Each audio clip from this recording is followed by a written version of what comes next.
Hello, so today we're going to be taking a look at question 6 from the 2020 Chemistry Olympiad paper, and the exciting part about this question, I think, is this organic synthesis question at the end, which I think is a really good question. Doesn't require too much extra knowledge, but is really quite tricky.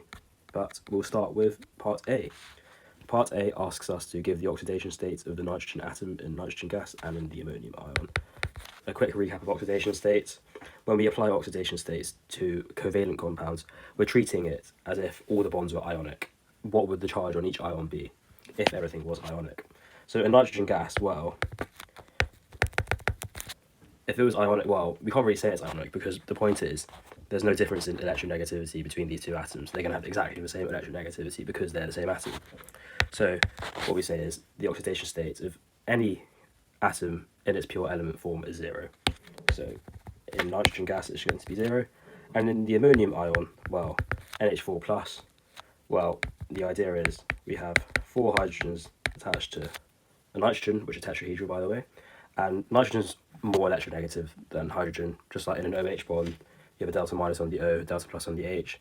Nitrogen is more electronegative than hydrogen, so effectively this would be a 3- anion, and you would have 4 H plus ions if everything was fully ionic. Obviously it's not, so you would have a 3- anion if it was fully ionic because nitrogen is more electronegative, so the oxidation state in ammonium is -3. Part 2. Some more tricky examples of oxidation states now. Firstly, the nitrite ion, NO2-. The big question here, of course, is nitrogen more or less electronegative than oxygen? And the answer is it's less electronegative. So the oxygens are going to have the negative charges. You might know oxygen usually has an oxidation state of -2. The overall charge is -1, so that means nitrogen must be in +3 oxidation state, +3 oxidation state, I should say. Hydrazine, this compound here, NH2, NH2, if we draw it out like this, we realise again we've got this NN bond, so there's no difference in electronegativity here, but we can consider the oxidation states of these two nitrogen atoms. They're going to be exactly the same. So let's just say the oxidation state is X. Again, we know that nitrogen is more electronegative than hydrogen, so we're going to have effectively, if everything was ionic, 4 H plus ions. So the overall charge on this molecule is 0. That means we have 4, and then if we said the oxidation state of nitrogen is X, we have 2X, and this is equal to 0, so we have X equals to -2. Obviously, you don't have to solve this equation every time. If you're confident, you can just write it straight away. But this means the oxidation state of nitrogen in hydrazine is -2.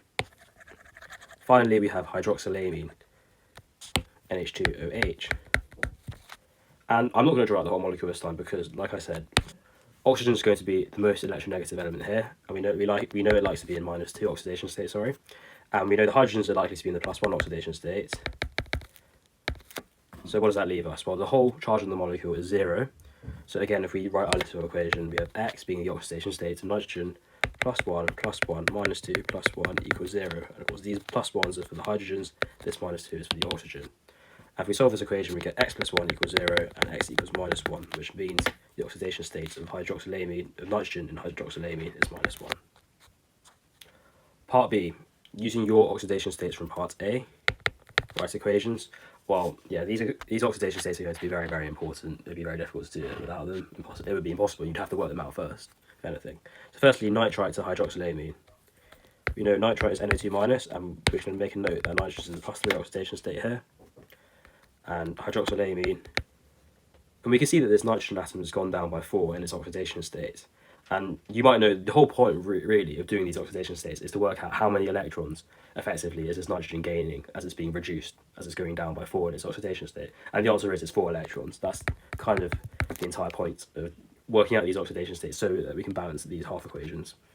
So if we gain 4 electrons here, that's a good start. What else can we work out? Well, I've noticed that there's 2 oxygens on the left-hand side and only 1 on the right-hand side. So that suggests to me that there's going to be an extra oxygen on the right-hand side from somewhere. Where's that going to be? Well, it's going to be a water. And you will know that common things you have to add when balancing half equations are water and protons, and maybe occasionally hydroxide ions if you're doing stuff in basic conditions. But water and protons are the main thing you're going to have to add, along with the electrons, of course. So now I've noticed we've got 5 hydrogens on the right-hand side. we've got none on the left-hand side, so that suggests to me we're going to have 5 protons on the left-hand side. And I've just mentioned that protons are another thing you usually have to add.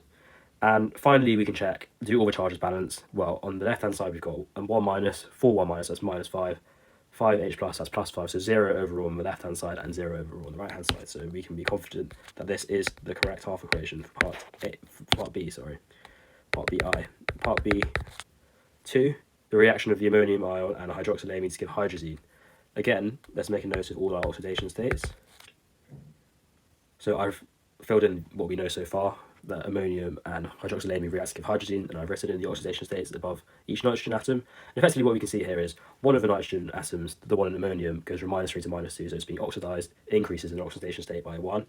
And one of the nitrogens, the one in hydroxylamine, is effectively reduced because it reduces its oxidation state by 1. So this means we don't need to add any electrons on the left-hand side, because effectively we would be adding one on the left-hand side for the reduction of the hydroxylamine nitrogen, but we'd also be adding one on the right-hand side for the loss of an electron from the oxidation of the ammonium nitrogen. So we know there's no electrons anywhere in this equation, that's why it's a reaction, it's not a half equation. What are the products? Well, I noticed that there's an oxygen on the left-hand side, and there isn't one on the right-hand side, so again I'm going to add a water. Now let's count our hydrogens. On the left-hand side we've got 4 from ammonium, we've got 3 from the hydroxylamine. On the right-hand side so far we've got 4 from the hydrazine and 2 from the water. We need one more on the right-hand side, and that should come in the form of an H+. And we can quite quickly see that the charge is also balanced. We've got a 1+ charge overall on the left-hand side and a 1+ charge overall on the right-hand side. And you could write the H2O plus H+, our water plus a proton, as H3O+, which would probably be more accurate, but there's no real need to here, as we'll see. Part 3, half equation for the conversion of hydrazine to nitrogen gas. Well, let's write in our oxidation states again. -2 on the hydrogen, 0 on the nitrogens, and each nitrogen is getting oxidized because each nitrogen increases its oxidation state by 2. So overall, we're going to have 4 electrons being lost. So that means we want 4 electrons on the right-hand side. Remember, oxidation is loss of electrons. Now, let's balance the hydrogens as we did every time. There's 4 hydrogens on the left-hand side, none on the right-hand side, so I think that's going to be 4H+. On the right-hand side, we didn't have to add any waters. You can see that quite quickly because there's no oxygens anywhere, so we didn't need to worry about water. And we can check the charges. Obviously, a 0 charge overall on the left-hand side and a 0 charge overall on the right-hand side. So this is our half equation for hydrazine to nitrogen gas. Part C, hence, writes an overall equation for the anammox process. Well, the benefit of the way I've written it out here is that we can now just start cancelling stuff. So if we look overall, on the left-hand side, I can see we've got 4 electrons. On the right-hand side, I can see we've got 4 electrons. So we can just cancel these out. Obviously, we've got some intermediate products. So hydroxylamine is an intermediate product, which we're going to cross out. Hydrazine is an intermediate product, which we're going to cross out. And we've got some protons left over. We've got 5H+ on the left-hand side and 5H+ on the right-hand side, which is why I said we didn't actually need to combine our water and proton into an H3O+. And so if we just add everything on the left-hand side as our reactants effectively, and then combine everything on the right-hand side as our products, which is going to be a nitrogen and 2 waters, this should be our final answer. And we can just double check that everything makes sense. All the oxygens are balanced. We've got 2 oxygens on both sides. All the charges are balanced. The hydrogens are balanced. So this is our overall reaction equation for the anammox process. Now onto the organic synthesis part D. Drawing the structures of compounds A to K and byproduct X, no stereochemistry is required, which is a relief because that would be pretty tricky. So we start with this starting anhydride, and we are reducing it with lithium aluminium hydride. And what is this going to produce? Well, you might know that lithium aluminium hydride reduces stuff like esters, like ketones, to alcohols. So we can just count, make sure we include every single carbon. You can count them if you want, actually, you don't need to. So you've got these carbons here, I've dotted in red, and then we can just, effectively, every carbon that was bonded to an oxygen is just going to become an alcohol. So we just draw the exact same thing here, apart from now we're going to have alcohols on these end carbons that were originally bound to oxygens in the form of carbonyls. So this is going to be compound A. Next we react this molecule with this thing here. This is called methyl sulfonyl chloride, also known as methyl chloride. So you might see it written sometimes as MSCl if you want to save yourself from drawing stuff. I won't here. And what I always say about these sulfur and aryl chlorides is, imagine they're kind of like acyl chlorides in this regard. They've got this C double bond to an O and also bonded to a chlorine. And so they form esters, not actually esters, but like esters in a similar way that an acyl chloride would. They're kind of a sulfur analogue of esters, really. So we've got an alcohol here and compound A, and I said just imagine that this is like an acyl chloride. So effectively we're going to be forming an ester. If we were forming an ester, we would be bonding this to a carbon. In fact, we don't have a carbon here, we've got a sulfur. So effectively this bond, the single bond oxygen, is going to be bonded to a sulfur in our product, and that kind of sulfur analogue of an ester. So what we can do here is just effectively copy out the compound, getting rid of this chlorine like we would with an acyl chloride, and then copy out the rest of the molecule. And this is going to be effectively like our sulfur analogue of an ester. And this is going to be compound B. And we can check that this is indeed consistent with the molecular formula. So far, not too bad. Now it gets a tiny bit trickier. Now we're reacting B with sodium sulfide, Na2S here. And you might be able to spot that this is effectively an ionic compound like this. Sorry, not Na2+, definitely not Na2+. Two of these and an S2-. So what we're going to be interested here is this sulfide anion and dianion, and this is going to be a decent nucleophile. What we also want to bear in mind here is that compound C is converted into this compound here with a sulfur oxygen double bond. So what are they using to convert compound C into this? Well, they're using hydrogen peroxide and sulfuric acid. These are quite standard oxidizing reagents. Hydrogen peroxide you might have studied in redox as an oxidizing agent. So we want something that could plausibly be oxidized to this sulfur oxygen double bond compound here.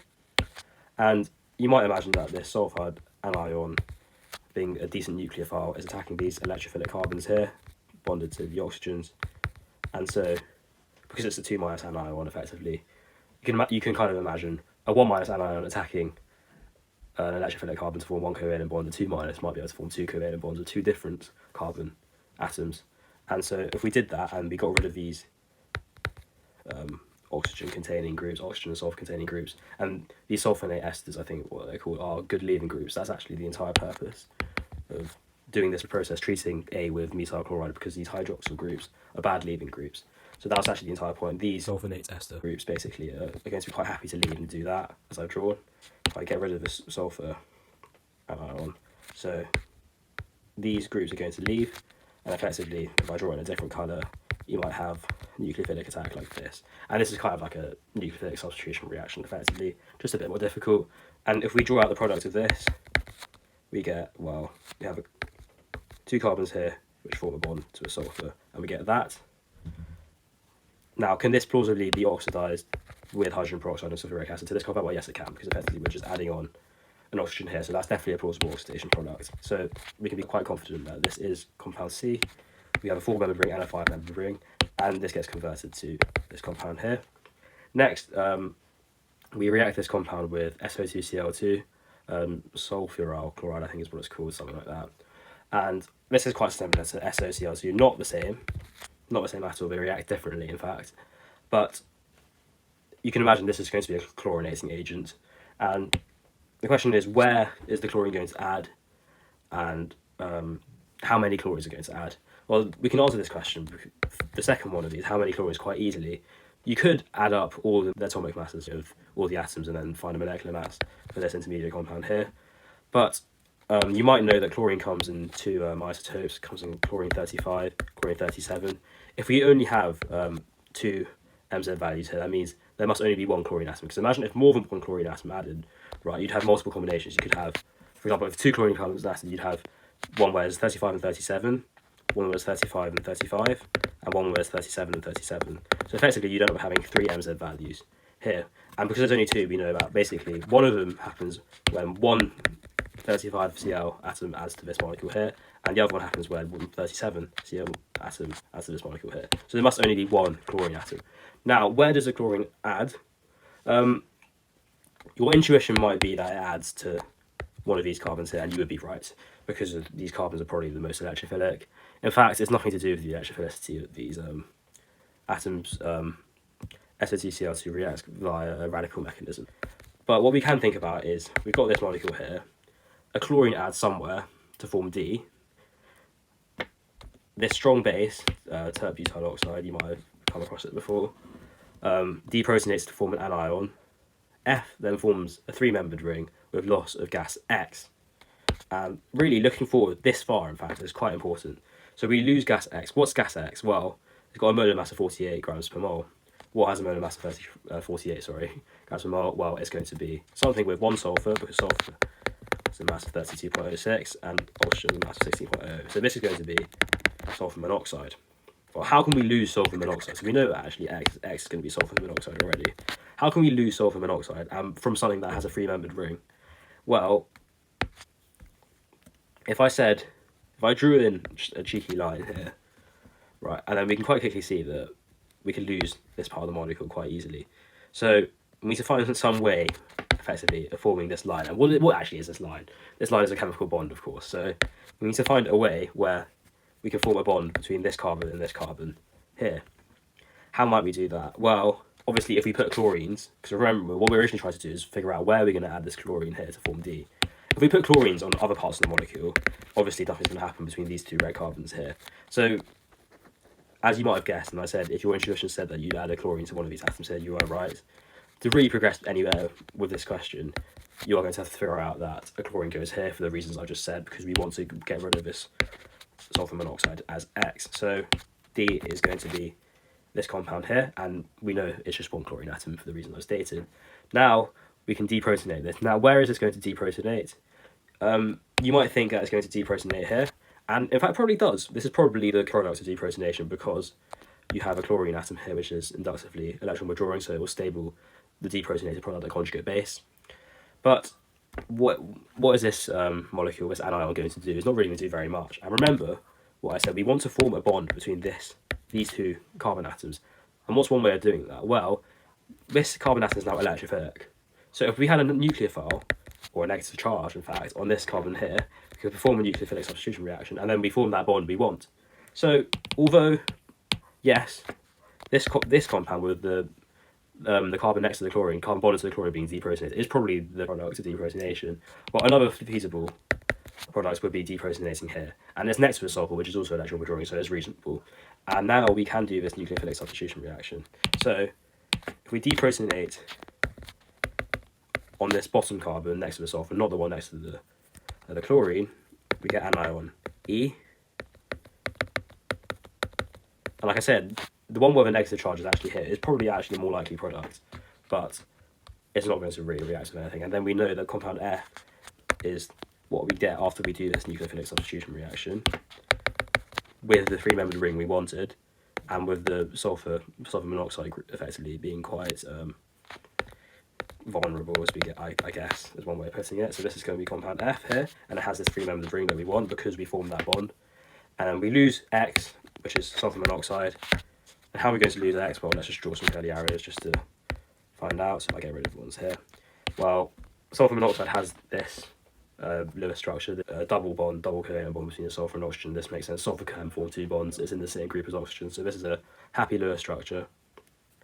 So if we draw these arrows here, you might be able to work out that this actually maintains a Lewis structure of sulfur monoxide because we're gaining an electron pair here, but we're losing one here. So effectively, sulfur's just having 2 bonds to oxygen and nothing else.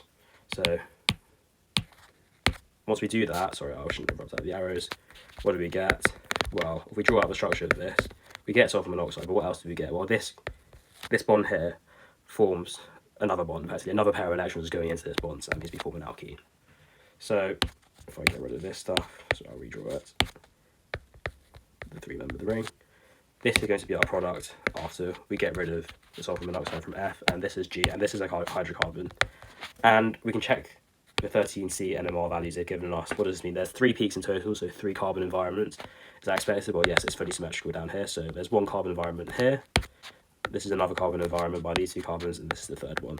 And one of the peaks has a much higher shift, much greater chemical shift than the others, 140. And yes, of course, this is because of the alkene carbons here. So this makes sense. And this is compound G. Copper catalyzed dimerization happens to this, and this is reasonable. You can imagine these 2 molecules dimerizing something like this might happen where the pi bonds move like this, and you can see there's obviously 6 carbon atoms in each one of G, and there's 12 in here. I think that's right. 2, 4, 6, 8, 10, 12. Yeah, that's right. So this is, we can be quite confident this is compound G. Next, manganese catalyzed chlorination happens to this thing here, remember? So this is what we're working with now. I think it's reasonable to think that one of the N hydrogens is going to be replaced by a chlorine atom, just because there are more of them, because there's only 1 hydrogen on the rest of these carbons here. It's probably going to be one of the ones at the end. Obviously you could look at this end, but that's just the same. The question is how many chlorines are going to be added. Well, if we look at the next step, we're treating it with tert-butyl oxide again, and you might know that strong bases often lend themselves to elimination reactions.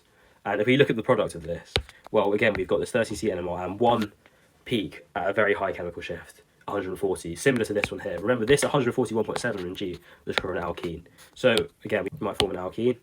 And so if we're forming an alkene from an elimination reaction, you might know that there's only 1 chlorine, really. If there are more than 1 chlorine, you might very well form 2 alkenes and so on.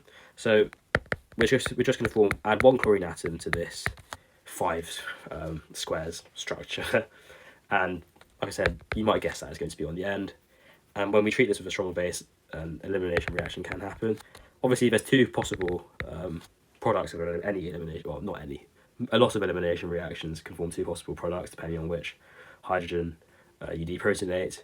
If we draw out the product of if I draw out the mechanism of general deprotonation, tert-butyl oxide, this base here, just the thing on the right, obviously not the potassium, deprotonating a hydrogen, this bond, forming an alkene, and then this chlorine leaving. That's something that could happen, not necessarily in one step.